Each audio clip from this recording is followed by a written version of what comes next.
The message arrived on a Tuesday.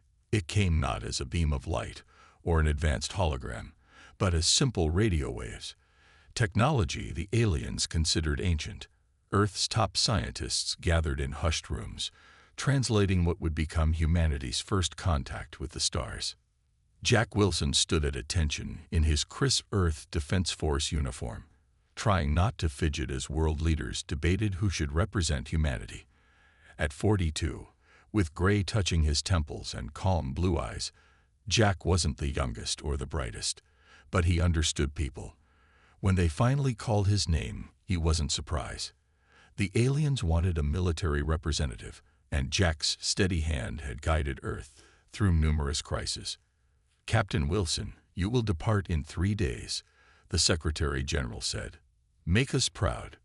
The alien ship that collected him was a marvel of engineering, a sleek vessel that seemed to bend light around its hull. The crew barely acknowledged Jack's presence. They were tall, with skin that shifted colors like living opals, and they moved with the confidence of beings who had mastered the stars long ago. After 5 days in space, they arrived at the Galactic Council station, a massive ring orbiting a star Jack didn't recognize. Inside, representatives from 27 species gathered in a grand chamber. Some floated in tanks of strange liquids, others hovered using technology that defied Earth's understanding of physics, and many stood on multiple limbs that clicked against the polished floor. When Jack stepped forward to speak, a murmur rippled through the chamber. "It breathes oxygen," one delegate said, the translation device rendering the words with a hint of disgust.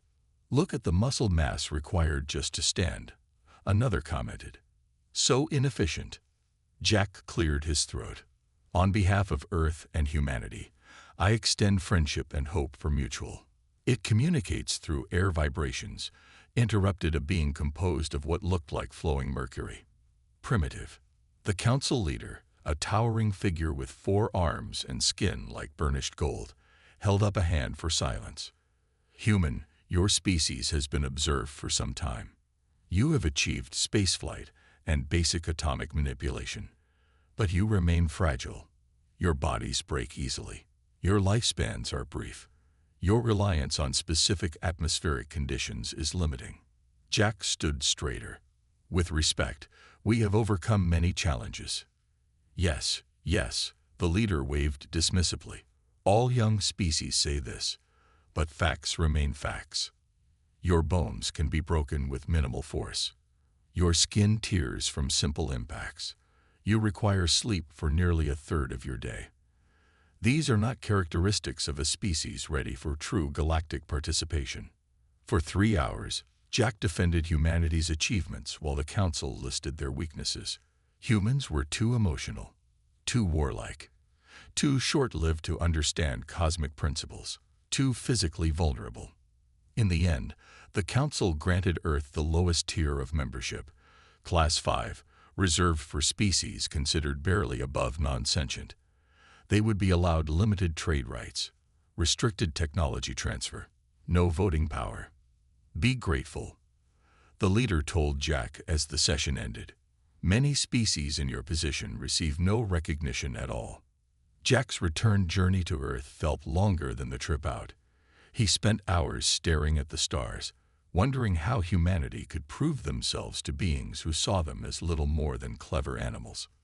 When he landed, the Secretary General was waiting. "How did it go?" Jack handed over the official documents, his jaw tight. "They called us weak, primitive, barely worth notice." "And what do you think, Captain?" Jack looked up at the night sky, where thousands of stars held thousands of worlds that had just dismissed his entire species. "I think they've never faced a human who's been underestimated before." 5 years passed like a slow, bitter sip of coffee. Earth had changed.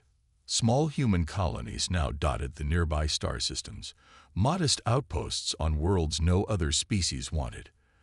The aliens called them dirt farms, these struggling settlements where humans worked twice as hard for half the rewards of any other species. Jack Wilson, now Admiral of Earth's growing fleet, stared at reports from the newest colony on Proxima Centauri V. Their harvests were failing. The soil wasn't right. The council had promised help but sent nothing. Another denial from the Trade Commission, his aide said, sliding a tablet across the desk. They say our materials don't meet quality standards. Jack didn't need to read it. It was always the same excuse. Too crude, too simple, too human. Across the planet in her workshop, Lisa Reed wiped sweat from her forehead and squinted at the alien device on her bench. She'd found it in a scrap heap outside a council merchant ship, tossed away as broken beyond repair. For 3 weeks she'd been taking it apart, learning its secrets, rebuilding it with human hands and human tools. There, she whispered as the power core hummed to life. The small generator now produced twice the energy it had before, using materials Earth could actually make. Lisa had a gift for seeing past the complex designs aliens used to hide simple principles. Her comm unit buzzed. "Reed," she answered. "It's Jack. How's our little project coming?" Lisa smiled. "Just finished. This one will power a small colony for a year on just water. No fancy alien fuel needed." "Good," Jack replied, "because the council just denied our fuel request. Again." This was their pattern now. The council closing doors, and humans finding windows. Earth ships, once laughed at by alien crews, now incorporated modified alien tech that Lisa and her team reverse-engineered. They weren't the fastest or the most powerful, but they were uniquely human, adaptable, resilient, and built to last with simple repairs. That evening, Jack sat in the command center, studying star charts when the first report came in. "Sir, strange energy readings from the Arcturus sector," the young officer said.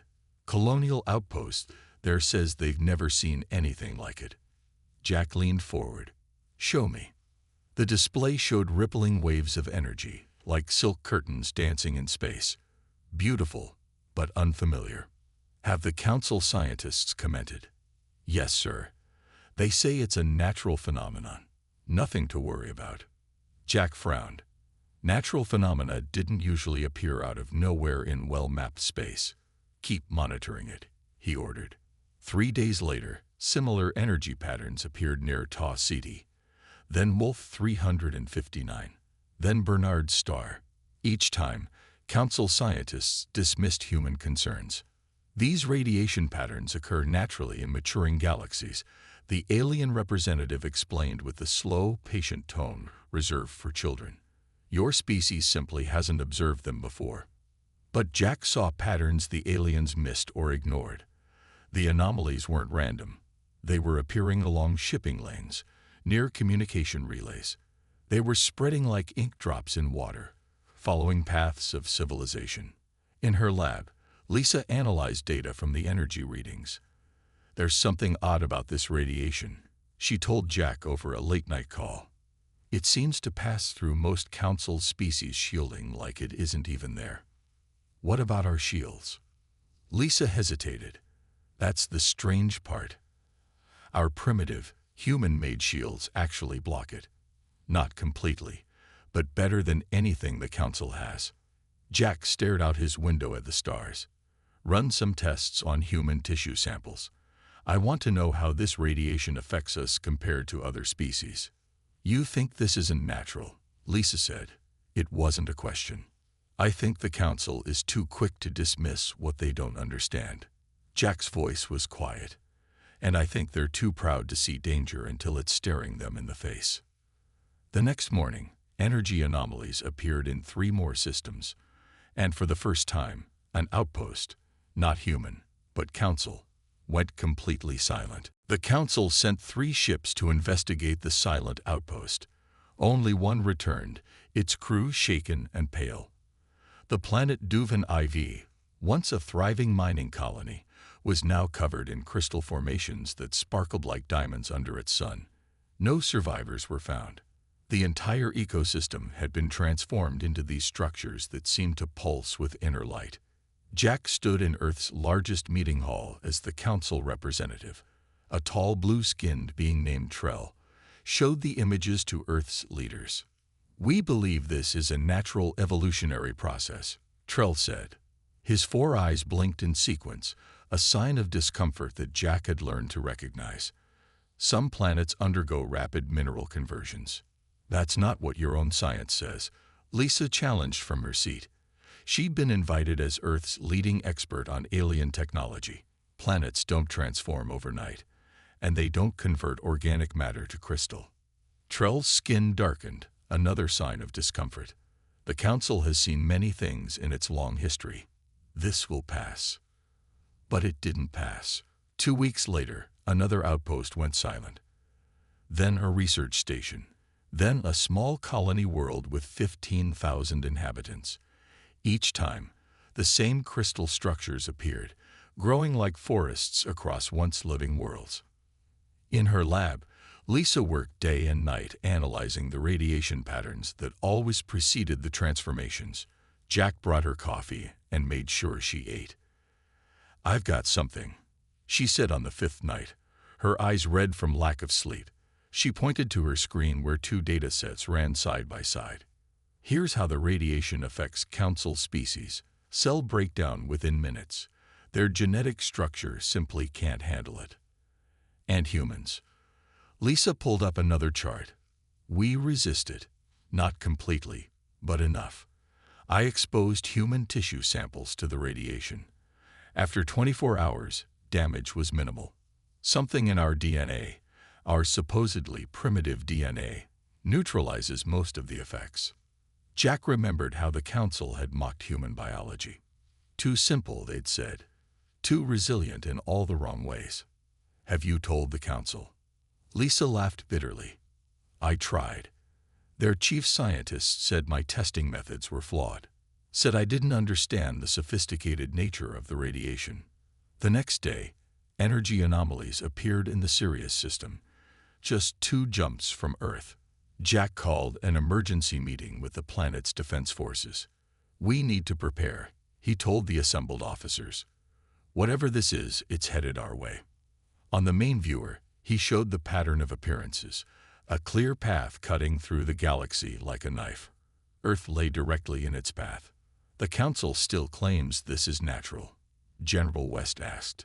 "They've upgraded it to concerning natural phenomenon," Jack said dryly. "They've sent more research vessels, but still won't acknowledge the pattern."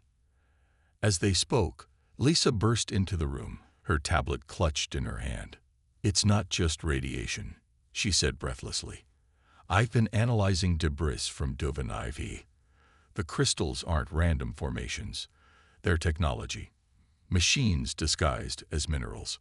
She displayed microscopic images showing intricate patterns within the crystal structures. "They're converting matter at the atomic level, rebuilding it into more of themselves." "Self-replicating machines," Jack murmured. "They're consuming entire worlds." 4 days later, the largest Council world in the sector, Meralda, detected energy anomalies at its outer moons. The Council finally declared an emergency and sent their battle fleet. The finest ships of 20 species, armed with weapons that could shatter planets. None of them returned. The crystal ships arrived at Meralda 3 days later. Billions watched in horror across the galaxy as the world's surface transformed. Crystal towers rising where cities had stood. Jack was in his office when the call came. A direct communication from the Galactic Council leader himself. "Admiral Wilson," the leader said, his golden skin now dull with stress. "The Council requests immediate consultation with Earth." "About what?" Jack asked, though he already knew. The leader's 4 hands performed a gesture Jack recognized as deep respect, something he'd never thought to see directed at a human. "About survival," the leader said simply. "Our weapons have failed. Our shields are useless. But there are rumors about humans." "What rumors?" Jack kept his voice neutral. "That your bodies resist the radiation. That your ships can approach the crystal vessels without immediate destruction." The leader's voice dropped. "That we were wrong about human weakness." Jack looked at the reports on his desk. Millions dead, worlds transformed, the most advanced species in the galaxy helpless. "We'll send representatives immediately," he said. "But this time, We speak as equals. The council chambers looked different now.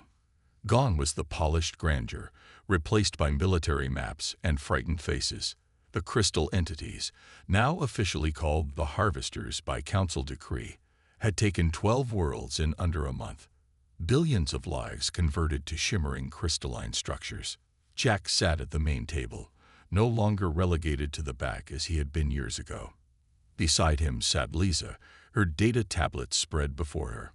Across from them, the council's highest officials, once proud and dismissive, now desperate and attentive.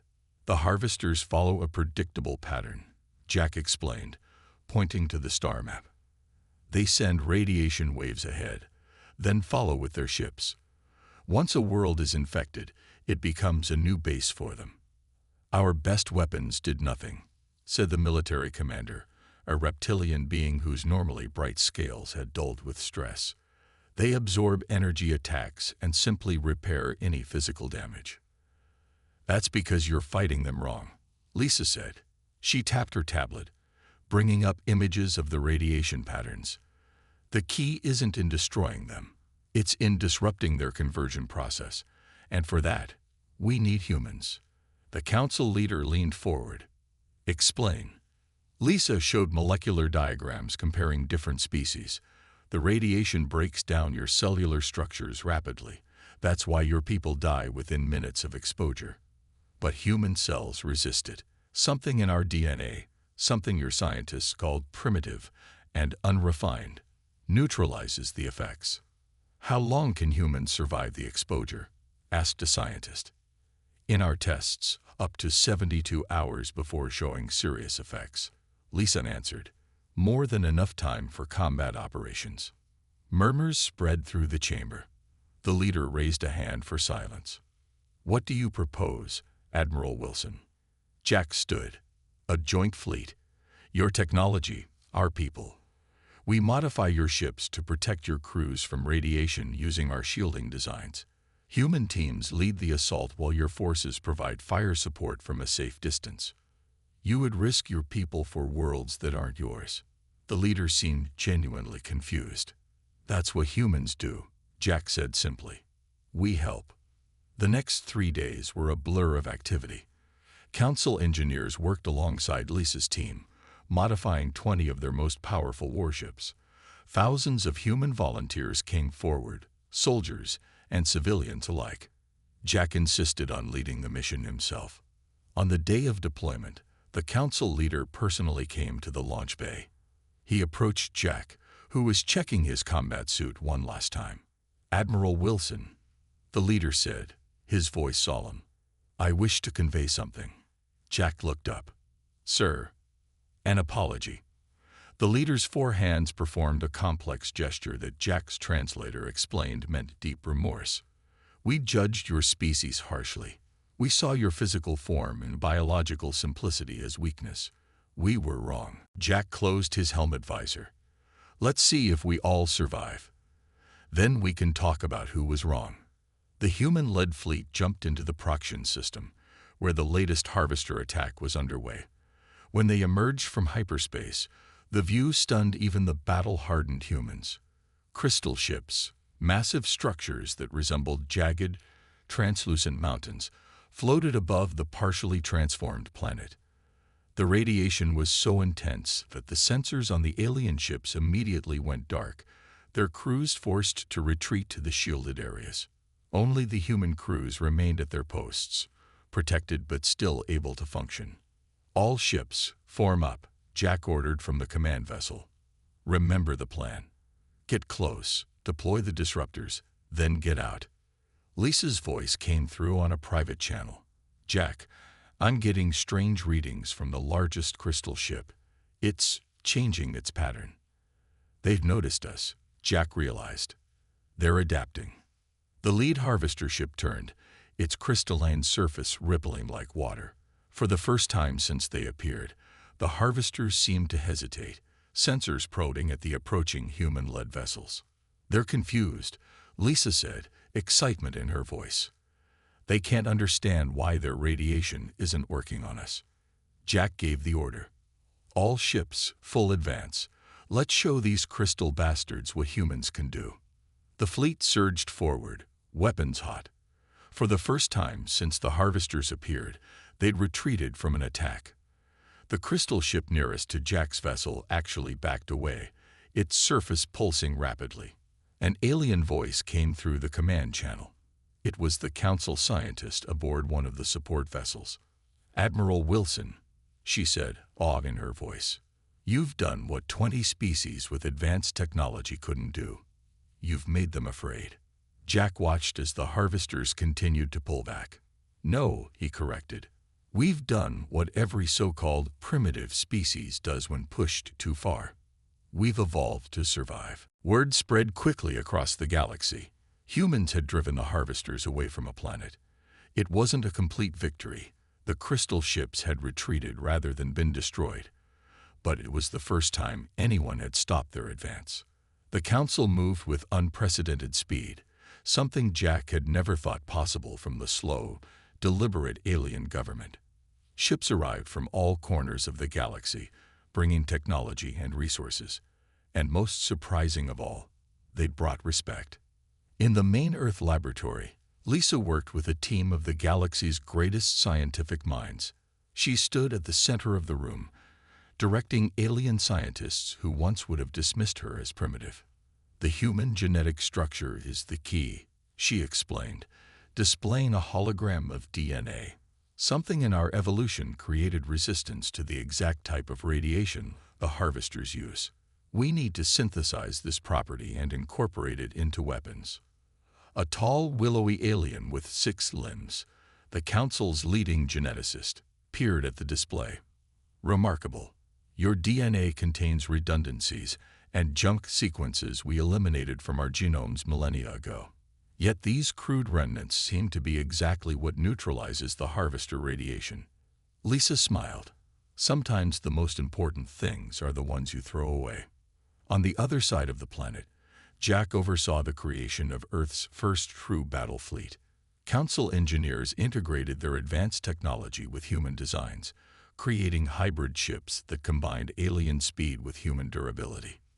"We've incorporated your radiation shielding into our hulls," the alien engineer explained, showing Jack the schematics. "And the weapons now contain synthesized human genetic material that disrupts the harvester crystalline structure." "How many ships can we field?" Jack asked.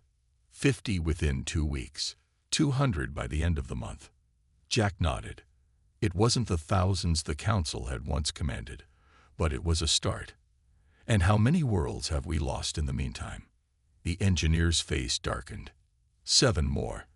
The harvesters are accelerating their conversion process." That night, Jack couldn't sleep. He stood on the balcony of his quarters, looking up at stars that now seemed more threatening than promising.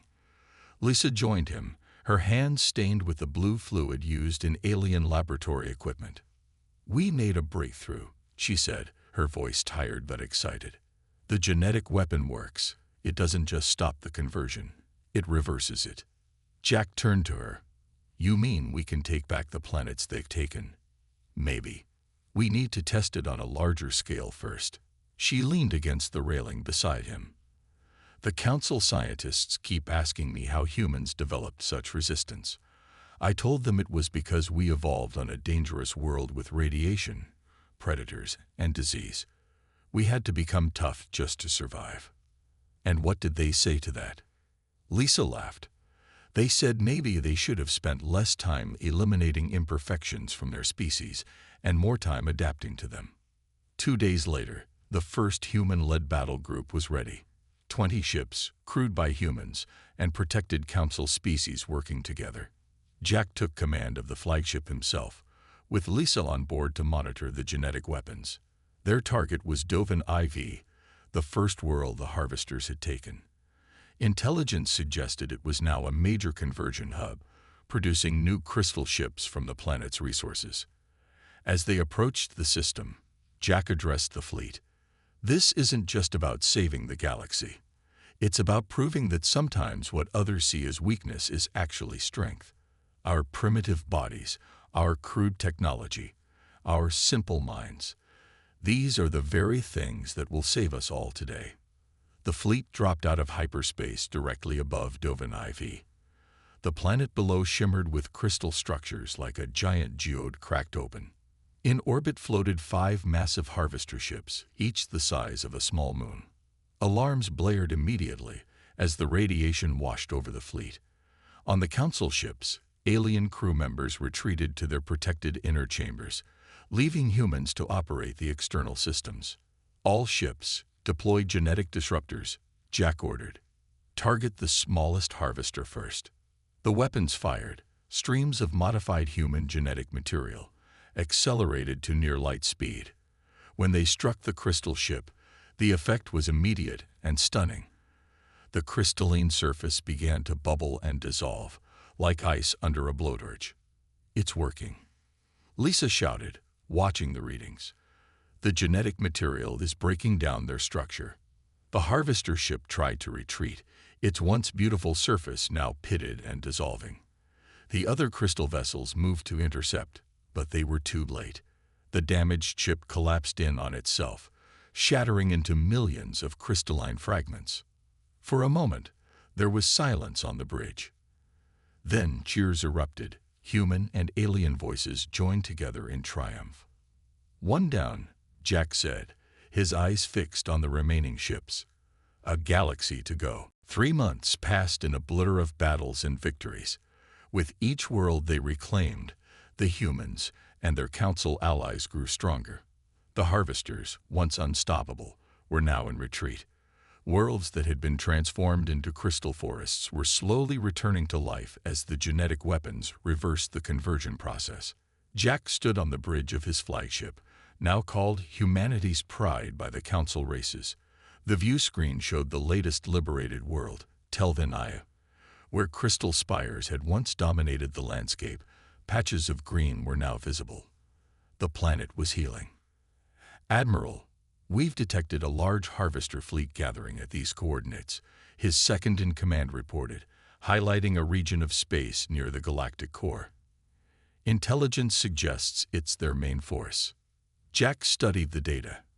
After months of fighting, they had pushed the harvesters back to what appeared to be their point of origin, a spatial rift deep in the heart of the galaxy. The readings showed hundreds of crystal ships gathering there, more than they had ever faced before. "They're preparing for a final stand," Jack said, "or a massive counterattack." He called a war council that evening. Representatives from 30 species gathered in the ship's conference room, including the council leader himself. No longer did anyone question humanity's place at the table. Earth officers occupied the most senior positions in the combined fleet. "The harvesters are concentrating their forces here," Jack explained, showing the tactical display. "We believe they're defending the spatial rift they originally came through. If we can reach it and seal it, we can cut off their reinforcements and end this war." "But the forces they've gathered are enormous," said the reptilian commander. "Even with our genetic weapons, the casualties would be devastating." Lisa, who had become the fleet's chief scientist, stepped forward. "We've been studying the rift itself. The energy signature matches the original radiation the harvesters emit. We believe it's actually a doorway from their dimension to ours." "Can it be closed?" the council leader asked. Lisa nodded. "I think so. The same human genetic material that disrupts their ships should destabilize the rift. But we'd need to deliver it directly into the center of the opening." "A suicide mission," Jack said quietly. The room fell silent. Then, one by one, human officers volunteered. They were joined by aliens who had fought alongside them, species who once looked down on humans, now willing to die with them. For 3 days, they prepared. The largest fleet ever assembled in the galaxy's history. Over 500 ships from 42 species, led by humans. Lisa worked around the clock to create a delivery system for the genetic material, a missile that would need to be guided manually into the heart of the rift. On the night before the battle, Jack found Lisa in her lab, still working. "You should get some rest," he told her. She looked up, dark circles under her eyes. "I keep thinking about what the council said when they first met us, that we were too fragile, too primitive, too simple, and now they follow our lead." Jack said. Funny how things change. Lisa's hands moved over her equipment. It wasn't just luck, you know. Our DNA contains those jump sequences because we evolved on a harsh world. We kept what protected us, even if it wasn't elegant or efficient, while they engineered themselves for perfection and lost what they might need later. Jack finished. Exactly. Lisa held up a small cylinder glowing with blue light. The delivery system is ready. It contains concentrated human genetic material, billions of DNA strands programmed to destabilize the rift's energy pattern. Jack took the cylinder, feeling its weight, and someone has to fly it directly into the rift. Yes, the guidance system needs human input to make final adjustments. She wouldn't meet his eyes. Jack, I've been studying the rift's radiation patterns. Whoever delivers this won't be coming back. Jack nodded. I know. I've already decided who's going. The next morning, the fleet dropped out of hyperspace within striking distance of the Harvester Armée. The crystal ships, hundreds of them in tight formation, surrounded the spatial rift, a swirling tear in space that pulsed with the same blue-white light as their weapons. All ships, battle positions, Jack ordered. Remember the plan. We create an opening for the delivery ship, then pull back to minimum safe distance. On a private channel, the council leader spoke to him. Admiral Wilson, the council has agreed. If we survive this day, humanity will take its place as a Tier 1 species. Your people have earned it. Jack smiled grimly. Let's make sure we have a galaxy left to celebrate in. The human fleet surged forward, genetic weapons blazing. The harvesters moved to intercept, and the greatest battle in galactic history began. Space erupted with light and energy as the two fleets collided. Human ships led the charge, their genetic weapons tearing through the crystalline vessels. The harvesters fought back with desperate intensity, their radiation weapons sweeping across the battlefield. From his command chair, Jack directed the battle, pushing the fleet forward meter by hard-fought meter. The plan was simple but dangerous. Create a corridor through the harvester forces, allowing a single ship to reach the spatial rift. Admiral, we've lost the Relentless and the Dawnbreaker, his tactical officer reported. Harvester forces are regrouping on our right flank. Jack studied the battlefield display. Have Battle Group 3 reinforce that position. All other ships continue the advance. On the lower decks of the flagship, Lisa supervised the loading of the genetic payload onto a small, fast vessel, a modified scout ship that could slit through the battle to reach the rift. The ship's pilot, a veteran named Tom, helped her secure the cylinder. Final checks complete, Tom said. The payload is stable. I can launch as soon as the corridor is open. Lisa hesitated. Tom, are you sure about this? There's no way back once you enter the rift. Tom smiled, his weathered face calm. Someone has to do it. Better me than someone with a family waiting. The battle intensified. Human and alien ships fought side by side, their unity once unthinkable now forged in fire. The harvesters seemed to sense their purpose, concentrating their forces to protect the rift. We need to break through their defensive line, Jack told his officers. Prepare for focused attack pattern. The flagship surged forward, leading a wedge of the most powerful vessels. Genetic weapons fired continuously, creating a path of shattered crystal ships. For a moment, the way to the rift lay open. Now, Jack ordered, launch the delivery ship. In the launch bay, Lisa gave Tom a final nod. Good luck. For Earth, Tom replied. For everyone.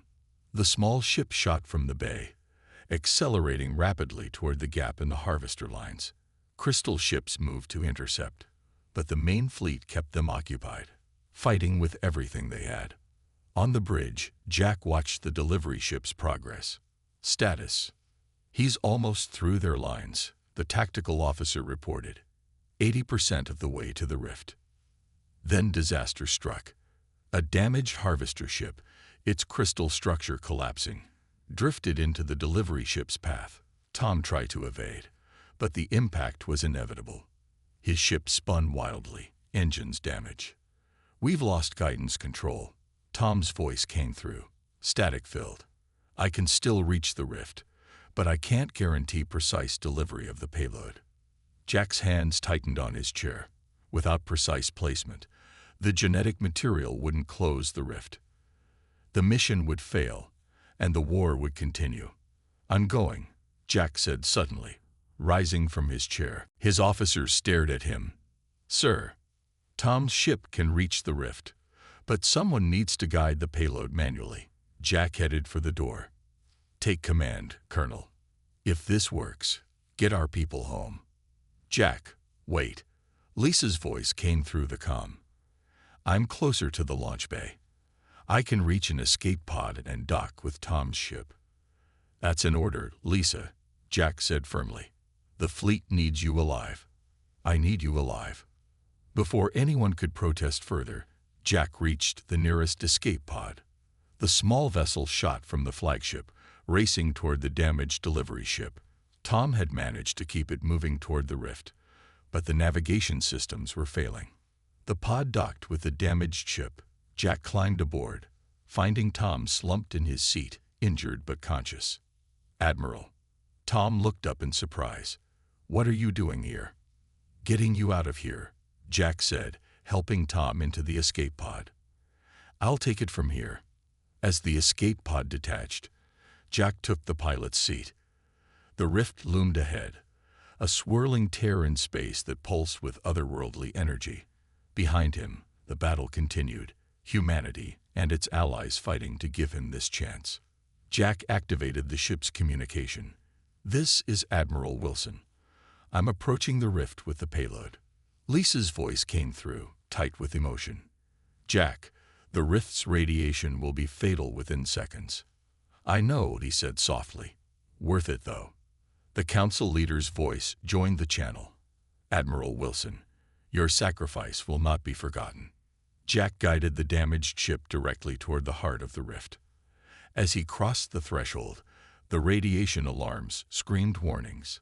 He felt the energy washing over him, but strangely, there was no pain, only a sense of light and warmth.